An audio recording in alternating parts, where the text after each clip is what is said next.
Gentleman from Salem, Mr. Habeeb. Mr. Speaker, speaking of the conference report. Gentleman has the floor. Ladies and gentlemen of the body, this is the first time, like the gentleman from Albemarle, I've ever spoken on a budget conference report, and I want to specifically speak to the gentleman from Albemarle's comments, and with all due respect, I want to disagree with his comments. The gentleman from Albemarle said that by voting for the Medicaid language, we are ceding authority. You cannot cede authority that you do not possess. We currently possess no authority over the expansion of Medicaid. It is singularly and uniquely vested in the governor's mansion. We, as a body, proposed putting that authority singularly in the General Assembly. The Senate proposed putting that authority singularly where it currently resides, in the executive mansion. The compromise language creates a body of legislators that retain the authority to evaluate the propriety of the reforms before expansion occurs.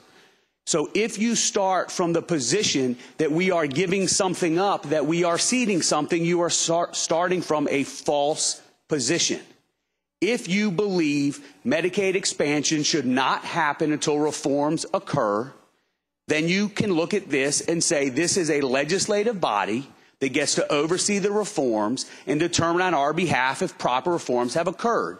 If you are somebody who would like Medicaid expansion to occur sooner, in theory, this body, rather than having to come back to the General Assembly during the General Assembly session, could act. But ladies and gentlemen of the body, as we all know, a budget is a series of compromises.